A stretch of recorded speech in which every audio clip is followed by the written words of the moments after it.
नाम धन्यवाद हो प्रिय माने प्रभु ए प्रकार समय सुजोग आम को प्रतिनित्य दौरान तांकर सानिध्य आसी तांकर वाक्य को आम को शिक्षा करने दौरान आज गोटे विषय आपण मान सहित कथबार्ता होगा चाहे आम समस्त को आम समस्ते चाहूँ जे आम मान को अन्य माने टिके दया देखांतु आमे किछि भूल करिछु हमर भूल को अन्य माने टिके क्षमा करंतु बा कौन से विषय रे हम माने किछि दया चाहू आ समस्त को दया आवश्यक रही किंतु समस्त को दया मिलबो नहीं प्रिय माने माथ्यू 7:7 रे लेखा गला दयालु लोके धन्य कारण से माने दया प्राप्त हेबे खाली ना दयालु हेतिले हेबो नहीं तांकर स्वभाव दया स्वभाव हेतिबार अछि आमे जदि अन्य को दया करू ताहेले ही आमको दया मिलबो आबे अनेक समय आम घर जाक थिबो आमर पिला माने चाहूथिबो जे तांकर देह खराब हेले आमे तांकर पाखरे बसिथिबो तांकर सेवा करथिबो तांकर मुंडो चिपुथिबो तांकर गोड़ चिपुथिबो तांको पानी आनी दउथिबो कोन खाइबो पचारुथिबो एसबु आम पिला मानक दरकार किंतु जो समय माँ बापा देह खराब हो गले आम पिला माने से प्रकार करती नहीं नाई मोर बेसी होमवर्क अच्छी मु जाऊँगी मो सांग मते डाकुची से प्रोजेक्ट तैयार करबार अच्छी जाऊँगी विभिन्न प्रकार काम अच्छी बोली से माने पळै जानती मतलब सेमानकु कोन दरकार हमर सेवा दरकार हमर अटेंशन सेमानकु दरकार अनेक समय रे आम माने मध्य कोन करिथाउ आमे चाहू जे लोक माने आम मानक प्रति दया करंतु मात्र आम माने केते दूर अन्य मानक प्रति आमे दया कर आज शिखिबा प्रिय माने परमेश्वर काहा को दया करंती समस्त को से दया करंती नहीं जो माने दया करंती से मान को से दया करंती तन लेखा गला दयालु लोके धन्य कारण से माने दया प्राप्त हेबे आमे जदि अन्य को दया करबा ताहेले परमेश्वर आम को दया करबे हितोपदेश 19 रो 17 लेखा गला जे दरिद्र को दया करे से सदा प्रभु को ऋण दे आमे जदि दरिद्र व्यक्ति को दया करूछु तांकर दुख अवस्था किसी साहाय्य करूछु तामाने आमे कौन करूछु सदा प्रभु को आमे ऋण दउछु आ एतिकी मन रखंतु आमर परमेश्वर ऋणी ही रहिबा परमेश्वर नाहंती से शुद्ध मूल सहित आमानकर समस्त विषय को से फेरेबे तेणु आमे कौन करिबार अछि आमे दरिद्र प्रति दया व्यवहार करिबार अछि अनेक समय आम हृदय मध्य ए प्रकार निर्दयता भरी जाए जे आमे का प्रति दया दृष्टि देखा आम प्रति कष्टकर हो जाए प्रिय माने आमको जे साहाय्य करती आम अनेक समय सेमान प्रति आम साहाय्य करू आम प्रति जे भल मनोभाव रखि था आम अनेक समय सेमान प्रति आम भल मनोभाव रखि था किंतु मु आपण मान आज कहवाक चाहे आम प्रत्येक को आम से दयार हृदय गोटे विचार हृदय नहीं दयार हृदय धरी आमने चलवा गत दिन मानकर आमकर आंटी बहुत सुंदर भाव से मान को कहूले जे आमने केमती मनोभाव रखिछु गोटे विचार करिवार ना अन्य मानकर उपरे से मानकर पिठी पछरे माने कथा कहबार मनोभाव तो प्रिय माने मु आज आपण मान को कहबाक चाहे आमे गोटे जाको भी देखले जो समय रे प्रभु जीशु ख्रीष्ट निकट को जोहन 8 अध्याय रे से स्त्री लोक को अणागला से ताको समस्ते पत्थर से व्यभिचारिणी स्त्री को से पापिनी स्त्री को समस्ते पत्थर धरी मारवा पे प्रस्तुत थे ता प्रति के दया देखाऊ नथिले समस्ते मारवा पे रेडी होतिबा समय प्रभु जीशु ख्रीष्ट कहले जे पाप करे नै से प्रथमे ताको मारू से समय से माने समस्ते कोन कले सान बड़ ठारू सान पर्यंत गोटे गोटे गोटे गोटे हेकिना पळेले से समय प्रभु जीशु ख्रीष्ट पचारुचंती के तुमको कोन दोषी बोली मने कले नै मु मध्ये तुमको दोषी बोली मने करू नै आ प्रभु ता प्रति दया देखेले प्रिय माने मु आपण मान को कहबाक चाहे आम ठारू जेते तलुआ व्यक्ति माने हे थांतु ना कहीं आम ठारू जेते भी कदर्य जीवन काटुथिबा व्यक्ति माने हे थांतु कहीं ना आमे सेमानक प्रति दया देखाइबार आवश्यकता रहिछि आमे केते धार्मिक जे आमर प्रति स्वर्गर परमेश्वर दयार विगलित हे गले आज अनेक समय आमे अनेकों को देखि गोटे विचार मनोभाव धरि था ये केमतीटा आर पिंधाड़ा केमती आर कथबार्ता केमती प्रिय भौणी माने आमर परमेश्वर जदि आमर से सबु जाक खोजी बुली थांते ତାହେଲେ ଆମେ ମାନେ ଦୟା ପ୍ରାପ୍ତ ହେଇ ଏ ସ୍ଥାନରେ ବସି ନଥାନ୍ତୁ। ଆମେ ନର୍କର ଯୋଗ୍ୟ ଥିଲୁ। ଦୟା ସାଗର ଯେ ଈଶ୍ୱର, ସେ ଆମମାନଙ୍କ ପ୍ରତି ଦୟା ଦେଖାଇ ସେ ନର୍କରୁ ଆମମାନଙ୍କୁ ବାହାର କରି ତାଙ୍କର ପ୍ରେମ ପତ୍ର ପ୍ରଭୁ ଯୀଶୁ ଖ୍ରୀଷ୍ଟଙ୍କ ରାଜ୍ୟକୁ ସ୍ଥାନାନ୍ତରିତ କରିଛନ୍ତି। ତେଣୁ ଆମେ ମଧ୍ୟ ଅନ୍ୟକୁ ଆମେ ଦୟା କରିବା। ଆମେ ଯଦି ଚାହୁଁ ଦୟା ପ୍ରାପ୍ତ ହେବା ନିମନ୍ତେ, ତାହେଲେ ଆମେ ମଧ୍ୟ ଅନ୍ୟକୁ ଦୟା କରୁ। ଯୋଉ ସମୟରେ ଆମେ ମାଥ୍ୟୁ 25:34-40 ପଢିଯିବା।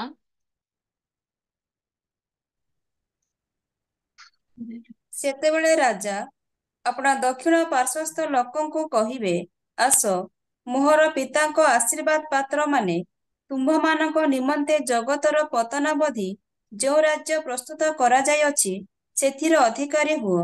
କାରଣ ମୁଁ କ୍ଷୁଧିତ ଥିଲି, ତୁମ୍ଭେମାନେ ମୋତେ ଭୋଜନ କରିବାକୁ ଦେଲ, ତୃଷିତ ଥିଲି, ମୋତେ ପାନ କରିବାକୁ ଦେଲ, ପ୍ରବାସୀ ଥିଲି, ମୋତେ ଆଶ୍ରୟ ଦେଲ, ଉଲଙ୍ଗ ଥିଲି, ମୋତେ ବସ୍ତ୍ର ପରିଧାନ କରାଇଲ, ପୀଡ଼ିତ ଥିଲି, ମୋତେ ସଂଖଳିଲ, କାରାଗାରରେ ଥିଲି, ମୋ ନିକଟକୁ ଆସିଲ।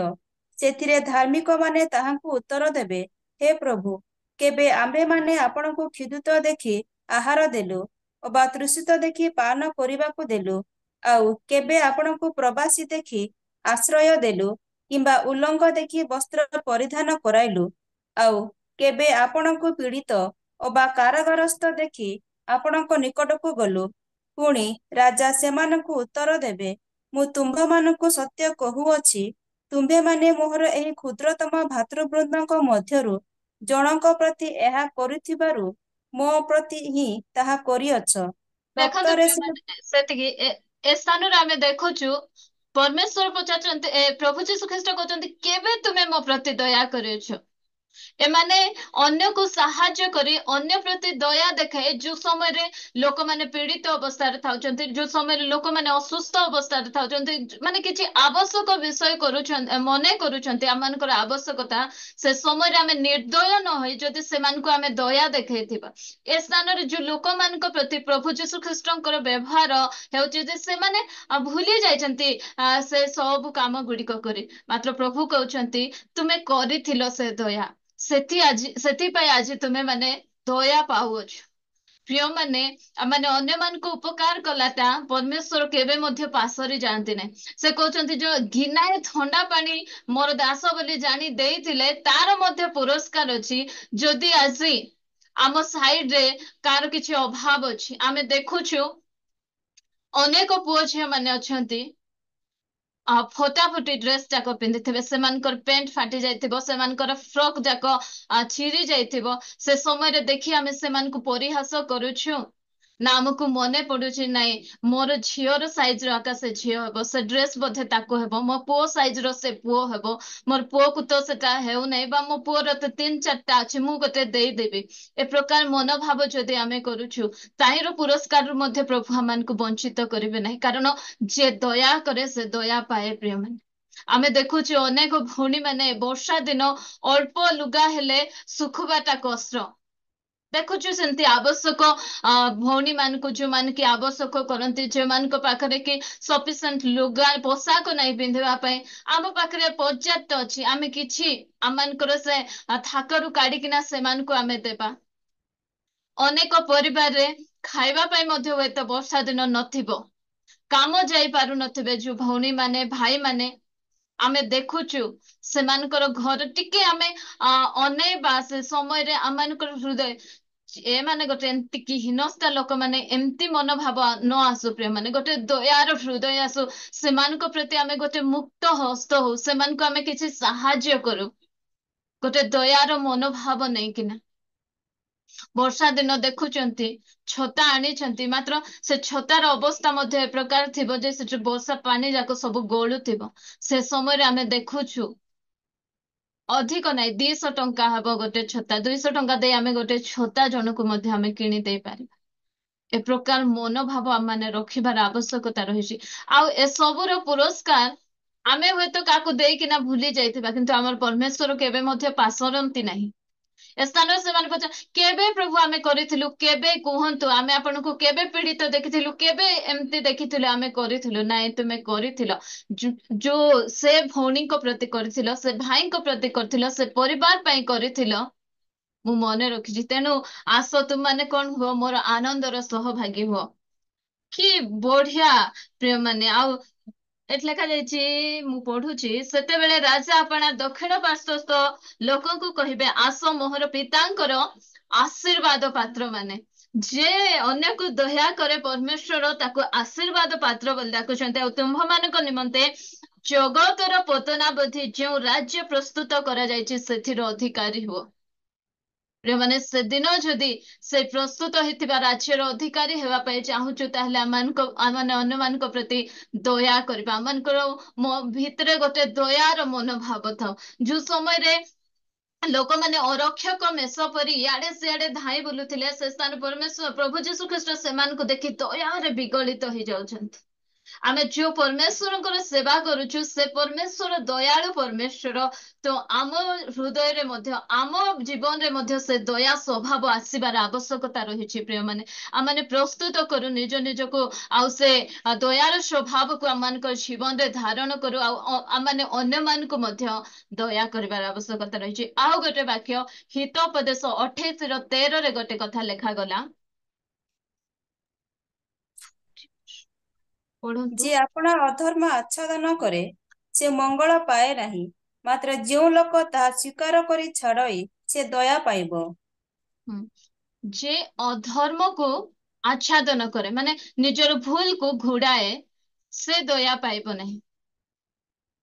ଏବେ ଆମ ଜୀବନରେ ଭୁଲ ହେଇଗଲା, ଭୁଲ ହୁଏ, ସମସ୍ତଙ୍କ ଜୀବନରେ ଭୁଲ ହୁଏ। ମାତ୍ର ଆମେ ଯଦି ଆମର ଭୁଲକୁ ଆମେ ସ୍ୱୀକାର କରି ଛାଡିବା, ତାହେଲେ ଆମେ ଦୟା ସ୍ୱୀକାର କରିବା। ଅନେକ ଜଣ ଭୁଲ ମାନନ୍ତି, ହଁ ମୁଁ ଭୁଲ କରିଛି, ମାତ୍ର ଆଉ ଥରେ ସେ ଭୁଲକୁ ରିପିଟ କରନ୍ତି। ନାଇଁ, ଆମେ ଭୁଲକୁ ମାନିବା, ଆଉ ସେ ଭୁଲକୁ ଆଉ ଥରେ ନ କରିବା, ତାକୁ ପରମେଶ୍ୱର ଦୟା କରିବେ। ପ୍ରିୟମାନେ, ଜିହୁଦାଙ୍କ ବିଷୟରେ ଆମେ ଜାଣୁ, ଜିହୁଦା ଭୁଲ କଲେ, ଆଉ ସେ ଭୁଲ ବୋଲି ଜାଣିଲା ପରେ ସେ ପରମେଶ୍ୱରଙ୍କ ନିକଟକୁ ଆସି ତାଙ୍କର ପାପକୁ ସେ ସ୍ୱୀକାର କରୁନାହାନ୍ତି, ଯଦ୍ୱାରା କି ସେ ଦୟା ପାଇ ପାରୁନାହାନ୍ତି। ଦାଉଦଙ୍କ ବିଷୟରେ ଆମେ ଜାଣୁ, ଯୋଉ ସମୟରେ ଦାଉଦଙ୍କୁ ଜଣାଗଲା ଯେ ତୁମେ ଯୋଉ ଭୁଲ କରିଛ, ତୁମେ ବେଶ୍ୟାଙ୍କ ସହିତ ଯାଇ ଶୟନ କରିକିନା ଯୋଉ ଭୁଲ କରିଛ, ତା ସହିତ ବ୍ୟଭିଚାର କରି ଯୋଉ ଭୁଲ କରିଛ, ସେ ସମୟରେ ଦାଉଦ ତାଙ୍କର ଭୁଲକୁ ମାନୁଛନ୍ତି, ଆଉ ମାନିକିନା ସେ 51 ଗୀତ ଲେଖୁଛନ୍ତି, ହଁ ମୁଁ ଭୁଲ କରିଛି ବୋଲି। ଆଉ ସେ ସମୟରେ ସେ ଦୟା ପାଉଛନ୍ତି। ପ୍ରିୟମାନେ, ଆସନ୍ତୁ ଆମେ ନିଜ ନିଜ ଭୁଲ ଗୁଡିକକୁ ଆମେ ସ୍ୱୀକାର କରିବା। ଯେ ଆପଣା ପାପକୁ ସ୍ୱୀକାର କରେ ଆଉ କ୍ଷମା ମାଗେ, ସେ କଣ ହେବ, କ୍ଷମା ପ୍ରାପ୍ତ ହେବ।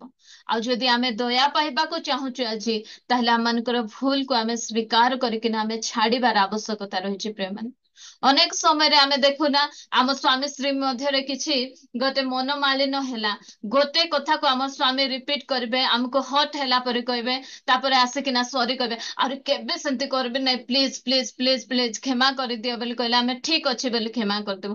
ଆଉ କିଛି ଦିନ ପରେ ଆହୁରି ଟିକେ ତୁ ମେ ହେଲେ ସେଇ ସମାନ କଥା ରିପିଟ ହେବ, ଆମକୁ ଆଉ ଥରେ ସେ ହଟ୍ କରିବେ, ଆଉ ଥରେ ଆସି ସରି କହିଲେ ଆମେ କଣ ବୋଲି କହିବୁ, ତୁମେ ସରି ମାଗୁଥିବ ଆହୁରି ସେମିତି କହୁଥିବ।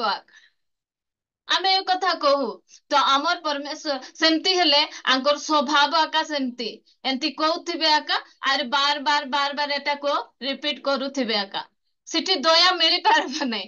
ତ ଆମର ପରମେଶ୍ୱର ମଧ୍ୟ, ଆମେ ଯଦି କିଛି ଭୁଲ କରିଦଉଛୁ, ହଁ ପ୍ରଭୁ ମୁଇଁ ବେଶୀ ସମୟ ମୋବାଇଲ ଦେଖିବି ନାହିଁ, ମତେ ଦୟାକରି କ୍ଷମା କର ବୋଲି ଆମେ ପ୍ରାର୍ଥନା କରିବୁ, ପ୍ରଭୁ କହିବେ ଠିକ ଅଛି ମୁଇଁ କ୍ଷମା କରିଦେଲି। ଆହୁରି କାହା ସାଙ୍ଗେ ଝଗଡା ଲାଗିବି ନାହିଁ ପ୍ରଭୁ, କିଏ କହିଦେଲେ ମୁଇଁ ଶୁଣିଦେବି, ପ୍ରଭୁ ତୁମେ ଦୟାକରି ସାହାଯ୍ୟ କର।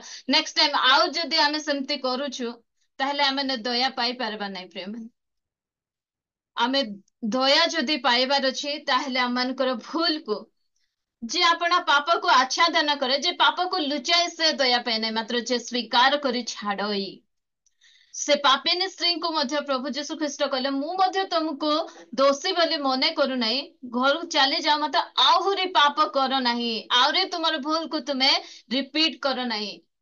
ତୁମେ ତ ଭୁଲ କଲ, ତୁମେ ସେ ଭୁଲକୁ ଆଉ ଥରେ ରିପିଟ କର ନାହିଁ ବୋଲି ପ୍ରଭୁ କହୁଛନ୍ତି।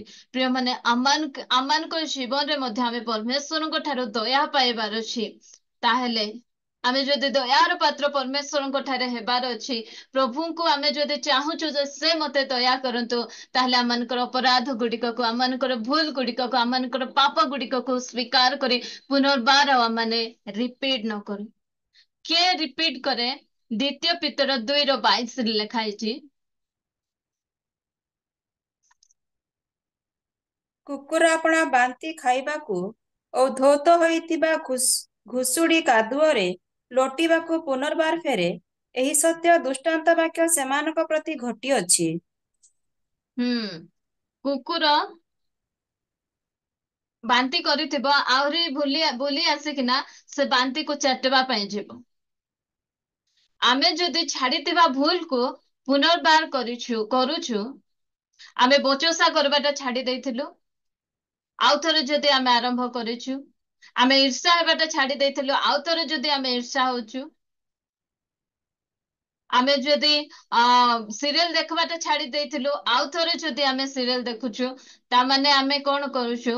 କୁକୁର ବାନ୍ତିକୁ ଫେରିଲା ପରେ, କୁକୁର ଆଉ ଥରେ ବାନ୍ତିକୁ ଯାଇ ଚାଟିଲା ପରେ ଆମେ ପୁନର୍ବାର ସେଟାକୁ ଆମେ କରୁଛୁ। ପ୍ରିୟମାନେ, ଘୁଷୁରୀକୁ ଦେଖିବେ, କାଦରେ କାହିଁକି ତୁ ଏତେ ଲଟପଟ ହଉଛୁ ବୋଲି ତାକୁ ଆଣିବେ, ସେମ୍ପୁ ଫେମ୍ପୁ ଲଗେଇ ଦେଇକିନା ପୁରା ସାବୁନରେ ସଫା କରିକିନା ତାକୁ କଣ କରିବେ? ଦଉଡିରେ ବାନ୍ଧିକିନା ରଖିବେ। ଯେତେ ସମୟ ଯାଏ ତାକୁ ଦଉଡିରେ ବାନ୍ଧିକିନା ରଖିବେ, ସେ ବହୁତ ସୁନ୍ଦର ଭାବରେ ସଫା ହେଇକିନା ଥିବ।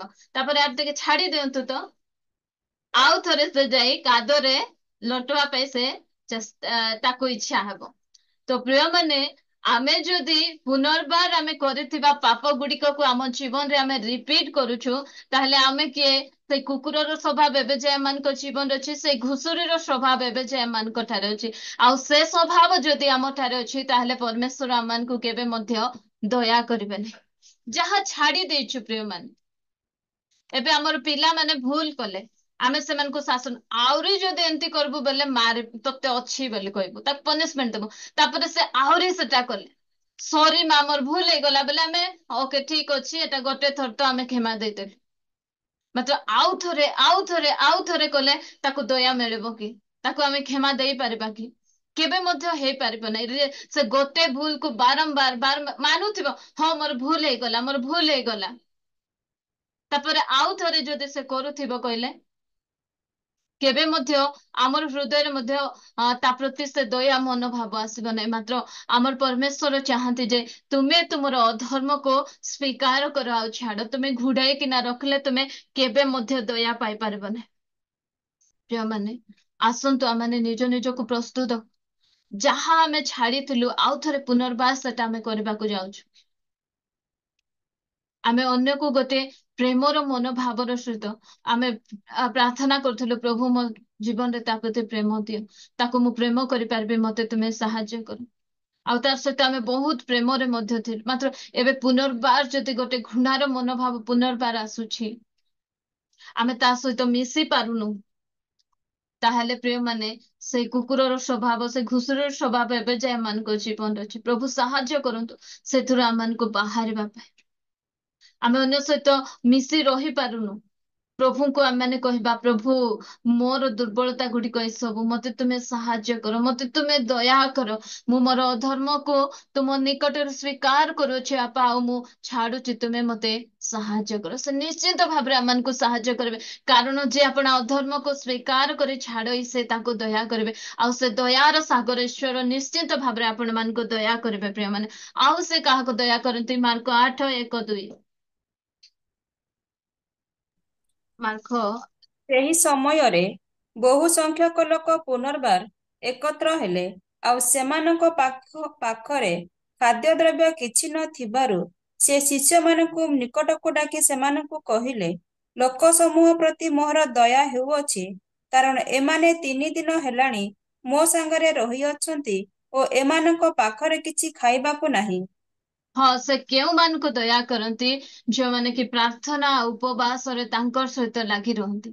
ଏ ସ୍ଥାନରେ ବାହାର ଲୋକମାନଙ୍କ ପ୍ରତି ପରମେଶ୍ୱରଙ୍କର ଦୟା ହଉନାହିଁ, ପ୍ରଭୁ ଯୀଶୁ ଖ୍ରୀଷ୍ଟଙ୍କର ଦୟା ହଉନାହିଁ। ଯୋଉମାନେ ତାଙ୍କର ସହିତ 3 ଦିନ ଯାଏ ଲାଗିକିନା ଅଛନ୍ତି, ତିନି ଦିନ ହେଲା ଉପବାସରେ ପ୍ରାର୍ଥନାରେ ଲାଗି ଅଛନ୍ତି, ସେମାନଙ୍କୁ ଦେଖି ପ୍ରଭୁ ଯୀଶୁ ଖ୍ରୀଷ୍ଟ ଦୟାରେ ବିଗଳିତ ହଉଛନ୍ତି। ଏମାନଙ୍କୁ ଦେଖି ମୋର ଦୟା ହେଇଯାଉଛି, କାଳେ ବାଟରେ ଯାଉ ଯାଉ ଯାଉ ଯାଉ ଏମାନଙ୍କର ହଂସା ଉଡିଥିବ, କାଳେ କୋଉଠି ମୂର୍ଚ୍ଛା ହେଇଯିବେ, ଏଥିପାଇଁ ପରମେଶ୍ୱରଙ୍କର ଦୟା ଏମାନଙ୍କ ପ୍ରତି ହଉଛି। ପ୍ରିୟମାନେ ଦେଖିବେ, ଯୋଉମାନେ ପ୍ରାର୍ଥନାରେ ଉପବାସରେ ଲାଗିଥିବେ ସେମାନଙ୍କର ଜୀବନ ଗୁଡିକ ଧୀରେ ଧୀରେ ଧୀରେ ଧୀରେ ପରିବର୍ତ୍ତିତ ହବ। ଅନେକ ସମୟରେ କହିବେ, ଆରେ ବାପା ମୁଁ ତତେ ଦେଖୁଥିଲି, ତୁ ଏତେ ଚିଡଚିଡା ଥିଲୁ, କଣ ଟିକେ କହିଦେଲେ କଞ୍ଚା ମର୍ଚ ପରି ଟିର୍ କରୁଥିଲୁ, ଏବେ କାହିଁକି ତୋର ପରିବର୍ତ୍ତନ ହେଇଛି? କାହିଁକି ମୋର ପରିବର୍ତ୍ତନ ହେଇଛି ଜାଣିଛ ନା? ମୋର ପରମେଶ୍ୱର ମତେ ଦୟା କରିଛନ୍ତି। କେମିତି ସେ ଦୟା କଲେ? ମୁଁ ଉପବାସର ସହିତ ପ୍ରାର୍ଥନା ସହିତ ତାଙ୍କ ନିକଟରେ ମୁଁ ଲାଗି ରହିଲି। ବାହାରେ ଆର ଏ ପ୍ରକାର ପରିବର୍ତ୍ତନ କେମିତି ହେଇଗଲା? କାହିଁକି ନା ସେ ମତେ ସେହି ଖାଦ୍ୟ ଦେଲେ, ଯୋଉ ଖାଦ୍ୟ କି ମତେ ବଳ ପ୍ରଦାନ କରୁଛି। କିଏ ମତେ କଣ କହିଲେ ଆଉ ମତେ ଚିଡଚିଡ ଲାଗୁନାହିଁ, ମତେ ଆହୁରି ରିସା ଲାଗୁନାହିଁ, ମତେ ଆଉ ଜବାବ ଦେବାକୁ ଇଚ୍ଛା ଲାଗୁନାହିଁ, କାରଣ ସେ ମତେ ଦୟା କରିଛନ୍ତି। ଯୋଉ ସମୟରେ ପ୍ରିୟମାନେ ଆମେ ପ୍ରାର୍ଥନା ଉପବାସର ସହିତ ପରମେଶ୍ୱରଙ୍କର ନିକଟବର୍ତ୍ତୀ ହେବା, ସେ ସେଇ ସମୟରେ ଏ ପ୍ରକାର ଖାଦ୍ୟ ଆମମାନଙ୍କୁ ଦେବେ, ଯୋଉ ଖାଦ୍ୟ କି ଆମମାନଙ୍କୁ ବିପରୀତ ପରିସ୍ଥିତିରେ ବଳ ପ୍ରଦାନ କରିବା। ତୁମର ଘରେ ଏତେ ଅସୁବିଧା ଅଛି, ଏତେ ସମସ୍ୟା ଅଛି, ତୁମର ପିଲାମାନେ ରୋଗଗ୍ରସ୍ତ ଅଛନ୍ତି, ତୁମର ସ୍ୱାମୀ ରୋଗ ଶଯ୍ୟାରେ ଶୋଇଛନ୍ତି, ହେଲେ ମଧ୍ୟ ତୁମେ କାହିଁକି ବିଚଳିତ ହଉନ? କାହିଁକି ବିଚଳିତ ହଉନ? ତାର ସିକ୍ରେଟ କହିବି କି? ତାର ସିକ୍ରେଟ ହେଲା, ପରମେଶ୍ୱର ମତେ ଦୟା କରିଛନ୍ତି ପରା। ମୁଁ ପ୍ରାର୍ଥନାର ସହିତ ଉପବାସର ସହିତ ତାଙ୍କ ସହିତ ଲାଗିଥିବାରୁ ସେ ମତେ ଦୟା କରିଛନ୍ତି। କେଉଁମାନଙ୍କୁ ସେ ଦୟା କରିବେ? ଯୋଉମାନେ ଆମେ ପ୍ରାର୍ଥନାରେ ଆଉ ଉପବାସରେ ତାଙ୍କ ସହିତ ଲାଗିଥିବା ପ୍ରିୟମାନେ, ସେମାନଙ୍କୁ ସେ ଦୟା କରନ୍ତି। ଅନେକ ସମୟରେ ଦେଖିବେ, ଆପଣଙ୍କର ପ୍ରାର୍ଥନା ଜୀବନ ଯଦି ଦୁର୍ବଳ ହେଇଯାଇଛି, ତାହେଲେ ଆପଣଙ୍କର ସବୁ ବିଗିଡି ଯାଇଥିବ। ଆପଣଙ୍କର ସବୁ ସୁର ତାଳ, ଘରେ ଅନ୍ୟମାନଙ୍କ ସହିତ କଥା ହେବାର ସୁର ତାଳ ମଧ୍ୟ ବିଗିଡି ଯାଇଥିବ। ଆମମାନଙ୍କୁ ସେ ସୁରିଲା ସ୍ୱର ଆଉ ବାହାରିବ ନାହିଁ। ଆମେ କେମିତି କର୍କଶ ସ୍ୱରରେ ଆମମାନେ ଅନ୍ୟମାନଙ୍କ ସହିତ କଥା ହବ। ସ୍ୱାମୀ ଗୋଟେ ପଦ ଭଲ କଥା କହିଲେ ମଧ୍ୟ ଆମମାନଙ୍କୁ କେମିତି କଥା, ଖାଇଲ କି ନାଇଁ ମୋ ବୋଲି ପଚାରିଲେ, ହଁ ଆଣି ଦେଇଥିଲ ତ? ନାଇଁ ମୁଁ ଖାଇ ନାଇଁ, କି ଖାଇଲି ବୋଲି କହିଲେ ହେବ କି ନାଇଁ? କାହିଁକି ଏମିତି ହଉଛି? ଟିକେ ପ୍ରାର୍ଥନା ଜୀବନ ଠାରୁ ଆମେ ଟିକେ ଅଲଗା ହେଇଯାଇଛୁ, ତେଣୁ ଏ ପ୍ରକାର ହଉଛି। ଆମେ ଯୋଉ ସମୟରେ ପ୍ରାର୍ଥନାରେ ଉପବାସରେ ଲାଗିଥିବା, ଆମର ପରମେଶ୍ୱର ସେ ଦୟା କରିବେ। ସେ ପ୍ରଭୁ ଯୀଶୁ ଖ୍ରୀଷ୍ଟ ଏମାନେ ଯୋଉ ସମୟରେ ତାଙ୍କର ସହିତ ଲାଗିଛନ୍ତି, ନାଇଁ ବାପା, ଆର ଜୀବନ, ଆର ଆତ୍ମିକ ଜୀବନ ନଷ୍ଟ ହେଇଯିବ, ବାଟରେ ଚାଲୁ ଚାଲୁ ଏ ହୁଏତ ମୂର୍ଚ୍ଛା ହେଇଯିବ, ତେଣୁ ମୁଁ ଏ ପ୍ରକାର ଖାଦ୍ୟ ଆକୁ ଦେବି, ଯୋଉ ଖାଦ୍ୟ କି ଏବେ ମୋ ଠାରୁ ଯୋଉ ସମୟରେ ସେ ଜଗତ ମଧ୍ୟକୁ ଯିବ, ସେ ସମୟରେ ତାକୁ ବଳ ପ୍ରଦାନ କରିବ। ଅନ୍ୟମାନଙ୍କ ସହିତ କଥାବାର୍ତ୍ତା ହେଲା ବେଳେ କିଏ କହିଲେ ମଧ୍ୟ ସେ ଶୁଣି ପାରିବ। ସେ ପ୍ରକାର ଆମମାନଙ୍କର ପରମେଶ୍ୱର ଆମମାନଙ୍କୁ ଦୟା କରିବା ପାଇଁ ଚାହାନ୍ତି ପ୍ରିୟମାନେ। ତ ଆମମାନେ ପ୍ରଭୁଙ୍କ ଠାରେ ଏ ପ୍ରକାର ବଳ ମାଗୁ, ପ୍ରଭୁଙ୍କ ନିକଟବର୍ତ୍ତୀ ହଉ ପ୍ରାର୍ଥନାର ସହିତ, ପ୍ରଭୁ ତୁମେ ମତେ ଦୟା କର। ପ୍ରଭୁ ଯୀଶୁ ଖ୍ରୀଷ୍ଟ ମଧ୍ୟ, ଆପଣ ମାନେ ଏଭ୍ରି 5:7 ପଢିବେ, ସେ ପ୍ରବଳ ଆର୍ତ୍ତନାଦର ସହିତ, ଅଶ୍ରୁପାତର ସହିତ କଣ କରୁଥିଲେ? ପ୍ରାର୍ଥନା କରୁଥିଲେ, ବାବା ତୁମେ ମତେ ଦୟା କର। ମୁଁ ସେଠି ଲେଖା ଯାଇଛି, ଆସନ୍ତା ସମୟର ଆଶଙ୍କାରୁ ରକ୍ଷା ପାଇବା ପାଇଁ, ମାନେ ପରୀକ୍ଷା ପ୍ରଲୋଭନରୁ ଉଦ୍ଧାର ପାଇବା ପାଇଁ। ଆମେ ଏଭ୍ରିରେ ଏକା ଦେଖୁଛୁ, ସେ ସର୍ବତ ଭାବେ ପରୀକ୍ଷିତ ହେଲେ, ମାତ୍ର କୌଣସି ବିଷୟରେ ସେ ପଢିଲେ ନାହିଁ। ତାଙ୍କ ଜୀବନରେ ମଧ୍ୟ, ମୋ ଜୀବନରେ ଯୋଉ ପ୍ରକାର ପରୀକ୍ଷା ପ୍ରଲୋଭନ ଆସୁଛି, ସେ ସମାନ ପରୀକ୍ଷା ପ୍ରଲୋଭନ ପ୍ରଭୁ ଯୀଶୁ ଖ୍ରୀଷ୍ଟଙ୍କ ଜୀବନରେ ଆସିଥିଲା। ମାତ୍ର ଫରକ କଣ? ମୁଁ ପରୀକ୍ଷା ପ୍ରଲୋଭନରେ ପଡି ଯାଉଛି, ମାତ୍ର ମୋ ପ୍ରଭୁ ଯୀଶୁ ଖ୍ରୀଷ୍ଟ ପଢି ନାହାନ୍ତି। କାରଣ ଆମେ ଏଭ୍ରି 5:7 ପଢୁ, ସେ ପ୍ରବଳ ଅଶ୍ରୁପାତର ସହିତ ଆର୍ତ୍ତନାଦ କରି ପିତାଙ୍କ ନିକଟରେ ସେ ସାହାଯ୍ୟ ମାଗୁଥିଲେ। ପ୍ରଭୁ ତୁମେ ମତେ ଦୟା କର, ମୁଁ ଯେ ପ୍ରକାର ପାପରେ ପଡି ନଯାଏ। ଆସନ୍ତୁ ପ୍ରିୟମାନେ, ଆମମାନେ ମଧ୍ୟ ପ୍ରାର୍ଥନା ସହିତ, ଉପବାସ ସହିତ ପ୍ରଭୁଙ୍କ ନିକଟବର୍ତ୍ତୀ ହଉ। ପ୍ରଭୁ ମୁଁ ଯେ ପ୍ରକାର ଧାର୍ମିକ ଜୀବନ କାଟି ପାରିବି, ମୁଁ ଯେ ପ୍ରକାର ପବିତ୍ର ଜୀବନ କାଟି ପାରିବି, ଏଥିପାଇଁ ତୁମେ ମତେ ଦୟା କର। ଆଉ ନିଶ୍ଚିତ ଭାବରେ ସେ ପରମେଶ୍ୱର ଦୟା କରିବେ। ଏ ସ୍ଥାନରେ ଲୋକମାନେ 3 ଦିନ ପ୍ରଭୁଙ୍କ ସହିତ ଅଛନ୍ତି, ପ୍ରଭୁ ଯୀଶୁ ଖ୍ରୀଷ୍ଟଙ୍କ ସହିତ ଅଛନ୍ତି, ସେମାନଙ୍କର ପାଇଁ ବି ଚିନ୍ତା ଦେଖନ୍ତୁ ପ୍ରଭୁଙ୍କର। ଆମର ପରମେଶ୍ୱର ମଧ୍ୟ ଆମ ନିମନ୍ତେ ଚିନ୍ତା କରନ୍ତି। ମୋର ପିଲା ଏତେ ସବୁ ଆତୁର ହେଇ ମତେ ମାଗୁଛି, ମୁଁ କାହିଁକି ଦେବିନି? ଆମେ ଯୋଉ ସମୟରେ ପ୍ରଭୁଙ୍କ ନିକଟବର୍ତ୍ତୀ ହେବା ପ୍ରାର୍ଥନାର ସହିତ, ପ୍ରଭୁ ମୁଁ ଏଇ ବିଷୟରେ ଝୁଣ୍ଟି ପଡୁଛି ବାପା, ଏଇ ବିଷୟରେ ମୁଁ ଚାଲି ପାରୁନାହିଁ ବାପା, ଯୋଉ ସମୟରେ ଆମେ ଯିବା, ସେ ନିଶ୍ଚିତ ଭାବରେ ଆମମାନଙ୍କୁ ଦୟା କରିବେ ପ୍ରିୟମାନେ। ମୋ ଜୀବନରେ ମଧ୍ୟ ଏ ପ୍ରକାର ଅନେକ ଗୁଡିଏ ସାକ୍ଷ୍ୟ ରହିଛି। ମୁଁ ଅନେକ ସମୟରେ ବହୁତ ଚିଡଚିଡ ହେଇଯାଏ। ସେ ସମୟରେ ମୁଁ ପ୍ରଭୁଙ୍କ ନିକଟବର୍ତ୍ତୀ ହୁଏ। ଆଉ ପ୍ରଭୁ ତୁମେ ମତେ ସାହାଯ୍ୟ କର, ଆଉ ସେ ସାହାଯ୍ୟ କରନ୍ତି, ଆଉ ସେ ମତେ ସେଥିରୁ ଉଦ୍ଧାର କରନ୍ତି। ତାଙ୍କର ଦୟା ମତେ ସେଥିରୁ ବାହାର କରେ, ଆଉ ମତେ ବହୁତ ଖୁସି ଲାଗେ। ଆଉ ପ୍ରଭୁ ଆପଣ ମାନଙ୍କୁ ମଧ୍ୟ ସେ ପ୍ରକାର ସାହାଯ୍ୟ କରିବେ। ଆମେ ଅଳ୍ପ ସମୟ ଆଉ ଗୋଟେ ପଦ ଦେଖିକିନା ଆମେ ଶେଷ କରିବା। ଯାକୁବ 2:17।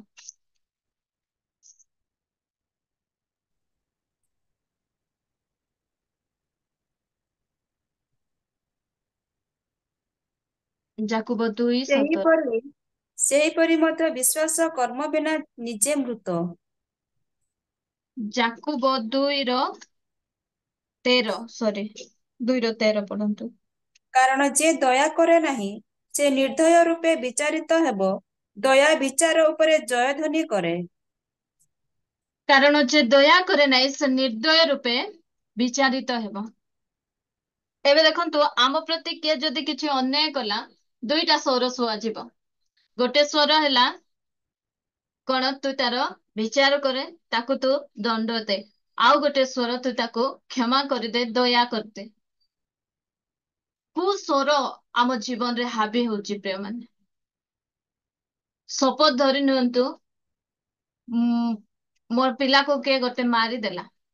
ସେ ସମୟରେ ତୁଇ ମୋର ପିଲାକୁ ମାରିବୁ ବୋଲି ଆମେ ତାକୁ ମାରିବା ପାଇଁ ଯାଉଛୁ ନା, ହଁ ସାନ ପିଲା ତ ଛାଡ ବୋଲି କହିଦଉଛୁ। କୋଉ ସ୍ୱର ଆମ ଜୀବନରେ ହାବି ହଉଛି? ଏଠି ତ ମୁଁ ଛୋଟିଆ ଉଦାହରଣ ଦେଲି। ଆଉ କିଏ ଯଦି ଆମମାନଙ୍କର କିଛି କ୍ଷତି କରିଦେଲା, କ୍ଷତି କରିବା ସମୟରେ ଦିଟା ସ୍ୱର ଶୁଭାଯିବ, ଦୟା କରେ ନହେଲେ ଦଣ୍ଡ ବିଚାର କରେ। କଣ କରୁଛୁ? ଆମେ ତାକୁ କ୍ଷମା କରିଦେଉଛୁ ନା ନାଇଁ ତାକୁ ଗୋଟେ ବିଚାରର ମନୋଭାବରେ ଆମେ ଦେଖୁଛୁ? ଆମ ପ୍ରତି ଏମିତି କରବାର ଥିଲା କି? ଏତେ ଅନ୍ୟାୟ କେମିତି ଆମ ପ୍ରତି କଲା ସେ? ପ୍ରିୟମାନେ, ମୁଁ କହିବାକୁ ଚାହେଁ ଆମେ ଦୟା କରିବା ଶିଖିବା। ପ୍ରଭୁ ଯୀଶୁ ଖ୍ରୀଷ୍ଟଙ୍କ ଠାରୁ ଅଧିକ ଏ ଜଗତରେ କାହା ପ୍ରତି ବେଶୀ ଅନ୍ୟାୟ ହେଇଛି ବୋଲେ ପ୍ରଭୁ ଯୀଶୁ ଖ୍ରୀଷ୍ଟଙ୍କ କୁ ହିଁ ବେଶୀ ଅନ୍ୟାୟ ହେଇଛି। ତାଠାରୁ ଅଧିକ ଅନ୍ୟାୟ ଜଗତରେ କାହା ପ୍ରତି ମଧ୍ୟ ହେଇନାହିଁ। ପ୍ରିୟମାନେ, ଆମକୁ ମଧ୍ୟ କିଏ ଯଦି ଆମମାନଙ୍କ ପ୍ରତି କିଛି ଅନ୍ୟାୟ କରିଛନ୍ତି, ପ୍ରଭୁ ଯୀଶୁ ଖ୍ରୀଷ୍ଟଙ୍କ ଠାରୁ କମ ହିଁ କରିଛନ୍ତି। ସେ ଯୋଉ ସମୟରେ ଲୋକମାନଙ୍କୁ ଦୟା କରି ପିତାଙ୍କ ନିକଟରେ କ୍ଷମା ପ୍ରାର୍ଥନା କରୁଛନ୍ତି, ତାହେଲେ ଆମେ କାହିଁକି କରିପାରିବା ନାହିଁ? ଏବେ ଶପଥ ଧରି ନିଅନ୍ତୁ, ଆମର କିଏ ଗୋଟେ କିଛି କ୍ଷତି କରିଦେଲା। ଆମର ଫେଭରେଟ ଡ୍ରେସ, ଭଉଣୀ ମାନେ ଯେହେତୁ ଶାଢୀ ଡ୍ରେସ ପଟା ଉପରେ ସେମାନଙ୍କର ମନ, ସେମାନଙ୍କର ଦୁର୍ବଳତା ଟିକେ ଅଧିକ ଥାଏ। ଆମର ପଡିଶା ଘର ବା ଆମ ଚର୍ଚ୍ଚକୁ ଭଉଣୀ ଗୋଟେ ନେଇକିନା ଆମର କଷ୍ଟଲି ଶାଢୀ ଟିକେ କହିଲେ କି, ଭଉଣୀ ତୁମ ସେ ଶାଢୀ ମତେ ବହୁତ ପସନ୍ଦ ଲାଗୁଛି, ମତେ ଟିକେ ଦିଅ ବୋଲି ମାଗିକିନା ନେଇ ପିନ୍ଧିବା ସମୟରେ ଭୁଲରେ କଣ ହେଲା, ଟିକେ କଣ୍ଟା ଲାଗିକିନା ଛିରିଗଲା। ସେ ସମୟରେ ଗୋଟେ ମାଗି ନେଲା, ସାଜାଇ ପିନ୍ଧିଲା, ଆରେ ଫଟେଇକିନା ଆଣିଦେଲା। ହଉ ଠିକ ଅଛି, ସରି। ଆଉ ସେ ଆଣିଦେବ ନାଇଁ ଭଉଣୀ, ଏମିତି ଛିଡି ଗଲା ବେଲେ ତାର ମୁହଁ ଆଗରେ ଏକା ଆମେ ହସିକିନା କହିଦବୁ, ହଉ ଠିକ ଅଛି, ହଉ ଚଳବ, ମୁଇଁ ମିଶା ପିନ୍ଧିଥିଲେ ତ ଏମିତି ହେଲେ ହେଇଥାନ୍ତା ବୋଲି କହିଦବୁ। ତାପରେ ସେ ଭିତରେ ଗୋଟେ କୁଡକୁଡ ଗୋଟେ ହଉଥିବ ଯେ, ଏତେ ସୁନ୍ଦର ଶାଢୀ ମୋର ପସନ୍ଦ ଥିଲା, ମୁଁ ଗୋଟେ ଥରାକ ପିନ୍ଧିଥିଲି, ଧୋଇ ମିଶା ନଥିଲି, ଏ ନେଇକିନା ପିନ୍ଧିଲା ଆହୁରି ହଟେଇ ଦେଲା। ଏ ପ୍ରକାର ମନୋଭାବ ନ ଆସୁ ପ୍ରିୟ ମାନେ। ତ ଆମେ କଣ କରିବାର ଅଛି? ଆମର କିଏ କିଛି କ୍ଷତି କରିଦେଲା, ନୂଆ ମୋବାଇଲ ଆଣିଥିବ, ହୁଏତ କାହା ହାତରୁ ପଡିଯିବ, ଆମେ ତାରଟା ଆମେ ସମିତି ଧରିଥାନ୍ତି ବୋଲେ ଆମେ ଏମିତି କରୁନାହୁଁ। ମାତ୍ର ଆମର ମନ ମଧ୍ୟରେ ଏ ପ୍ରକାର ଚିନ୍ତା ଆସୁଛି ଯେ, ମୋର ମୋବାଇଲ ଭାଙ୍ଗିଛି ନା, ସେ ମିଶା ଦେବେ ନୂଆ ଟା ଆଣବ, ତାରଟା ମଧ୍ୟ ଭାଙ୍ଗୁ। ଏ ପ୍ରକାର ନାହିଁ ପ୍ରିୟ ମାନେ। ଆମର ଏ ପ୍ରକାର ମନୋଭାବ ନ ଆସୁ। ଆମମାନଙ୍କ ମଧ୍ୟରେ ଗୋଟେ ବିଚାର ଦଣ୍ଡ ଦେବାର ମନୋଭାବ ଆମମାନଙ୍କ ମଧ୍ୟରେ ନ ଆସୁ। ଆମେ ଅନ୍ୟମାନଙ୍କ ପ୍ରତି ଗୋଟେ ବିଚାରର ମନୋଭାବରେ ଆମମାନେ ନ ଦେଖୁ। ଯୋଉ ସମୟରେ ଆମେ ଦେଖୁଛୁ କି ଆମ ଠାରୁ ଟିକେ ଅଧିକ ମାନେ କିଛି ଗୋଟେ ଭୁଲ କରୁଛନ୍ତି, ଆମେ ନିଜକୁ ସୁପର ସ୍ପିରିଚୁଆଲ ଆମେ ଭାବିଥାଉ। ମୁଁ ଏମିତି ହେବି ନାହିଁ ବାପା, ମୁଁ ସେମିତି ହେବି ନାହିଁ, ସେମାନେ ସେମିତି ବୋଲି ଆମେ ସେ ପ୍ରକାର ମନୋଭାବରେ ଆମେ ସେମାନଙ୍କୁ ଦେଖେଇଥାଉ। ଏ ସ୍ଥାନରେ ଲେଖାଗଲା, କାରଣ ଯେ ଦୟା କରେ ନାହିଁ ସେ ନିର୍ଦ୍ଦୟ ରୂପେ ବିଚାରିତ ହବ। ଆମେ ଯଦି ଚାହୁଁଛୁ ସେ ବିଚାର ଦିନରେ ଆମେ ଦୟା ପାଇବା ପାଇଁ, ତାହେଲେ ଆଜି ଆମେ ଅନ୍ୟମାନଙ୍କ ପ୍ରତି ଦୟା ଦେଖାଇବାର ଅଛି। କାରଣ ଦୟା ବିଚାର ଉପରେ ଜୟଧ୍ୱନି କରେ। ଆମେ ଯଦି ଅନ୍ୟକୁ ଦୟା କରିଛୁ, ସେଦିନ ପ୍ରଭୁ ଯୀଶୁ ଖ୍ରୀଷ୍ଟ ଆମକୁ ମଧ୍ୟ ସେ ବିଚାର ଦିନରେ ଦୟା କରିବେ ପ୍ରିୟମାନେ। ସେ ଆମେ ଦେଖୁଛୁ ସେ ଯୋଉ ଲୋକ ଜଣେ 50 ଟଙ୍କା, ତାର 1,00,00,000 ଋଣ ମାଫ ହେଇଛି, ମାତ୍ର ଏ ଗୋଟେ 50 ଟଙ୍କା ପାଇଁ ତାକୁ କଣ କରୁଛି, ଧରିକିନା ଆଣି କାରାଗାରରେ ରୁଦ୍ଧ କରୁଛି। ଯୋଉ ସମୟରେ ଜାଣିଲେ ସେ ଲୋକ ଯେ ମାଲିକ ନାଇଁ, ସେ 50 ଟଙ୍କା ପାଇଁ ତାକୁ କଣ କରୁଛି, କାରାଗାରରେ ନିକ୍ଷିପ୍ତ କରୁଛି, ତାକୁ ଦଣ୍ଡ ଦଉଛି। ସେ ସମୟରେ ତାର କ୍ଷମା ହେଇଥିବା ପାପ ବା ତାର କ୍ଷମା ହେଇଥିବା ଋଣକୁ ମଧ୍ୟ ପୁନର୍ବାର ସେ ବିଚାରକର୍ତ୍ତା କଣ କରୁଛନ୍ତି, ତୁ ଯଦି ତା ପ୍ରତି ସେମିତି କରୁଛୁ ବୋଲେ ମୁଁ ମଧ୍ୟ ତୋ ପ୍ରତି ସେମିତି କରିବି। ମୁଁ ତୋର ଗୋଟେ 1,00,00,000 ଛାଡିଦେଲି, ତୁ ଗୋଟେ 50 ଟଙ୍କା ଛାଡି ପାରିଲୁ ନାହିଁ ତାକୁ, ସେଥିପାଇଁ ତୁ ତା ପ୍ରତି ଦୟା ଦେଖେଇ ପାରିଲୁ ନାହିଁ। ପ୍ରିୟମାନେ, ଆମେ ଚାହୁଁ ଆମ ପ୍ରତି ଯେ ପ୍ରକାର ବ୍ୟବହାର ହେଉ ବୋଲି ଆମେ ମଧ୍ୟ ଅନ୍ୟମାନଙ୍କ ପ୍ରତି ସେଇ ପ୍ରକାର ବ୍ୟବହାର କରିବାର ଆବଶ୍ୟକତା ରହିଛି। ସେ ଲୋକକୁ ଏତେ ବଡ ଋଣ କ୍ଷମା କରାଗଲା, ମାତ୍ର ଏ ଗୋଟେ ଛୋଟିଆ ଭୁଲ। ଆମେ ମଧ୍ୟ ବହୁତ ବଡ ବଡ ଭୁଲ ଗୁଡିକ କରିଛୁ। ଆମର ପରମେଶ୍ୱର ଆମମାନଙ୍କୁ ଦୟାରେ କ୍ଷମା କରିଦେଇଛନ୍ତି, ମାତ୍ର ଆମର ପ୍ରତି ଗୋଟେ ଛୋଟ ଭୁଲ କିଏ କରିଥିବ, ଆମେ ବର୍ଷ ଯାଏ ବର୍ଷ ସେଇ ଭୁଲକୁ ଆମେ ଘଷୁଥିବୁ। ଆମର ଆମେ ମାନେ ଏବେ ଅନେକ ଶାଶୁ ମାନେ ମଧ୍ୟ ଅଛୁ, ଅନେକ ବୋହୂ ମାନେ ସ୍ଥାନରେ ବସିଛୁ। ଆମେ ମୁଁ ଶୁଣିଛି କେତେ ଜଣ ମରବା ଷ୍ଟେଜରେ ମଧ୍ୟ ମୋର ଶାଶୁ ମୋ ପ୍ରତି ଏମିତି କରିଥିଲା, ସେମାନେ ଭୁଲୁ ନାହାନ୍ତି। କାହିଁକି ନା ସେଇ ଦୟା ମାନେ କଣ, ସେ ଭିତରେ ସେଟା ରହିଯାଇଛି। ମାତ୍ର ଆମେ ଚାହୁଁଛୁ ଯେ ଆମେ ଯୋଉ ଭୁଲ କରିଛୁ ଲୋକମାନେ ସେଟା ଭୁଲି ଯାଆନ୍ତୁ, ଲୋକମାନେ ସେଟା ମନେ ରଖନ୍ତୁ ନାହିଁ। ସେତିକି ବେଳେ ଟିକେ ସେତିକି କହିଦେଇଥିଲି ଯେ ଘଷି ହେଉଛି ବୋଲି, ତୁମର ପ୍ରତି ଯୋଉ ଅନ୍ୟାୟ କରାଯାଇଛି ତୁମେ ସେଟା ଘଷି ହେଉଛ ଯେ। ତୁମେ ଯଦି ଚାହୁଁଛ ଅନ୍ୟମାନେ ତୁମର ଭୁଲକୁ ନ ଘଷନ୍ତୁ ବୋଲି, ତାହେଲେ ଅନ୍ୟର ଭୁଲକୁ ମଧ୍ୟ ଆମେ ଘୋଷି ହେବାର ନାହିଁ ପ୍ରିୟମାନେ। ତାକୁ ଆମେ ଦୟା କରିଦେବାର ଅଛି, ତାକୁ ଆମେ ଛାଡିଦେବାର ଅଛି। ଯୋଉ ସମୟରେ ଆମେ ଅନ୍ୟକୁ ଦୟା କରୁ, ତାହେଲେ ପରମେଶ୍ୱର ଆମମାନଙ୍କୁ ଦୟା କରିବେ। ଆଉ ଦୟା ଯେ କରେ ସେ କଣ ହେବ, ଏଠି ଲେଖା ଯେ ଦୟା କରେ ନାହିଁ ସେ ନିର୍ଦ୍ଦୟ ରୂପେ ବିଚାରିତ ହବ। ମାତ୍ର ଆମେ ଯଦି ଦୟା କରୁଛୁ, ପରମେଶ୍ୱର ଆମମାନଙ୍କୁ ଦୟାରେ ବିଚାର କରିବେ, ଆଉ ସେଦିନ ଆମମାନଙ୍କ ପ୍ରତି ମଧ୍ୟ ସେ ଦୟା ଦେଖାଇବେ। ହିତୋପଦେଶ 31:26 ଲେଖାଯାଏ, ପଢନ୍ତୁ। ଗୁଣବତୀ ସ୍ତ୍ରୀର ମୁଖରେ କି ବ୍ୟବସ୍ଥା ଥାଏ। ସେ ସ୍ଥାନରେ ଏ ପ୍ରକାର ଲେଖାଯାଏ, ସେ ଜ୍ଞାନରେ ଆପଣା ମୁଖ ଫିଟାଏ, ଆଉ ତାର ମୁଖରେ ଦୟାର ବ୍ୟବସ୍ଥା ଥାଏ। ପ୍ରିୟମାନେ, କି ପ୍ରକାର ଦେଖନ୍ତୁ, ସେ କଥା କହିଲା ବେଳେ କୋମଳ କୋମଳ କଥା କହିବ। ଆଜି କେମିତି ଆମମାନଙ୍କର ମୁଖରୁ ଦୟାର ବ୍ୟବସ୍ଥା ବାହାରୁ ନାହିଁ, ସବୁବେଳେ ଟାଣ ଟାଣ ପୁରା କର୍କଶ ୱାର୍ଡ ଯାକ ହିଁ ବାହାରୁଛି। ଅନେକ ସମୟରେ ଆମେ ଦେଖୁ ସେ ସ୍ଥାନରେ ଆମେ ଦେଖିବା ସେ କଠିନ ପରିଶ୍ରମ କରୁଛି ବୋଲି। ଆଜିକାଲି ଆଗର ମା ମାନଙ୍କର ହାତ ମାନେ ପୁରା ଟାଣ ଟାଣ, କାହିଁକି ସେମାନେ ପୁରା କଠିନ ପରିଶ୍ରମ କରୁଥିଲେ, ଆଉ ସେମାନଙ୍କର ମୁଖର ଭାଗ୍ୟ କେମିତି ଥିଲା, ପୁରା ସଫ୍ଟ ନରମ ଥିଲା। ଆଜିକାଲି ଉଲ୍ଟା, ଆମ ଝିଅ ମାନଙ୍କର ହାତ ପୁରା ତୁଳା ପରି ନରମ, ମାତ୍ର ସେମାନଙ୍କର କଥା କେମିତି ଚାଏଁ ଚାଏଁ, କାହାକୁ ଛୁରୀ ଭୁସିଲା ପରେ। ମାତ୍ର ଏ ସ୍ଥାନରେ ସେ ଜ୍ଞାନରେ ଆପଣ ମୁଖ ଫିଟାଏ। ସେ ଉପରେ ଆପଣ ଦେଖିବେ କି ସେ କେମିତି ପରିଶ୍ରମ କରୁଛି, ସେ ମାନେ ରାତି ଥାଉ ଥାଉ ଉଠୁଛି, ପରିଶ୍ରମ କରୁଛି। କହିବାକୁ ଗଲେ ତାର ହାତ, ଆମମାନଙ୍କର ଜଲି ଭଉଣୀ ଅଛନ୍ତି କି ନାଇଁ, ଯୋଗେନ୍ଦ୍ର ଭାଇଙ୍କର ହାତ ପୁରା ମାନେ ଦେଖିବେ ବୋଲେ ପୁରା ମୁଠଲା ପରି ଆକାର ଥିବ। ତାଙ୍କ କେତେ ଟାଣ ହାତ, ମାତ୍ର ତାଙ୍କର ମୁଖରେ ବଢିଆ ସଫ୍ଟ ସଫ୍ଟ ଭାଷା ଯାକ ବାହାରୁଥିବ। ପ୍ରିୟମାନେ, ମୁଁ ଆପଣ ମାନଙ୍କୁ ମଧ୍ୟ କହିବାକୁ ଚାହେଁ, ଆମର ହାତ ଟାଣ ହେଉ, ଆମେ ପରିଶ୍ରମରେ ହାତ ହଉ, ମାତ୍ର ଆମର ମୁଖ କୋମଳ ଭାଷା ବାହାରବାର ଅଛି, ଦୟାର ବ୍ୟବସ୍ଥା ଆମ ମୁଖରୁ ବାହାରବାର ଅଛି। ଆଜିକାଲି ଆମର ପୁଅ ମାନେ ମଧ୍ୟ, ତୋର ଭଏସ କି ସୁଇଟ ସୁଇଟ, ସେମିତି ସୁଇଟ ଆଗ ଭଏସ ଆମ ମାନଙ୍କର ଥିବାର ଆବଶ୍ୟକତା ରହିଛି। ଆମେ ଯୋଉ ସମୟରେ ବାହା ହେଲା ପରେ ଜାଣୁ, ରେ ବାପା ସେ ଭଏସ ସୁଇଟ, ନା କଣ? ତ ମୁଁ ଆପଣ ମାନଙ୍କୁ କହିବାକୁ ଚାହେଁ ପ୍ରିୟ ମାନେ, ଆମମାନଙ୍କର ମୁଖରେ ଦୟାର ବ୍ୟବସ୍ଥା ଥାଉ। ଯୋଉ ସମୟରେ ଅନ୍ୟମାନଙ୍କ ନିକଟରେ ଆମେ କଥା ହେବା, ସେମାନେ ଗୋଟେ କମ୍ଫର୍ଟ ଫିଲ୍ କରନ୍ତୁ। ବା, ତାଙ୍କର କଥା ମତେ ହାୟ ଲାଗିଲା, ମତେ ଛୁରୀ ଭୁସିଲା ପରି ଲାଗି ନାହିଁ, ମତେ ଟଣ୍ଟ ମାରିଲା ପରି ଲାଗି ନାହିଁ, ମତେ କମ୍ଫର୍ଟ ପ୍ରଦାନ କଲା। ସେ ପ୍ରକାର ଦୟାର ବ୍ୟବସ୍ଥା ମାନଙ୍କ ମୁଖରେ ଥାଉ ପ୍ରିୟ ମାନେ।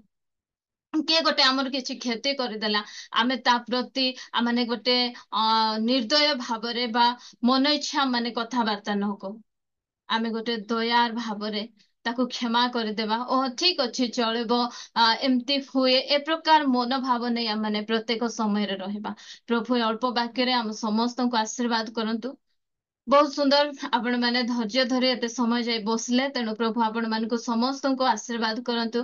ପ୍ରିୟମାନେ, ଆସନ୍ତୁ ଆମେ ନିଜ ନିଜକୁ କହିବା, ପ୍ରଭୁ ତୁମେ ମୋ ମୁଖରେ ତୁମର ସେ ଦୟାର ବ୍ୟବସ୍ଥା ଦିଅ। ମୁଁ ଅନ୍ୟକୁ ଯେ ପ୍ରକାର ଦୟା କରିପାରିବି, ମୁଁ ଯୋଉ ଭୁଲ କରିଛି ପ୍ରଭୁ, ସେ ଭୁଲକୁ ଆଉ ମୋ ଜୀବନରେ ମୁଁ ପୁନର୍ବାର ଯେ ପ୍ରକାର ରିପିଟ ନ କରିବି, ଏଥିପାଇଁ ତୁମେ ମତେ ସାହାଯ୍ୟ କର। ଏ ପ୍ରକାର ପ୍ରାର୍ଥନା ଆମେ ପ୍ରଭୁଙ୍କ ନିକଟରେ କରୁ।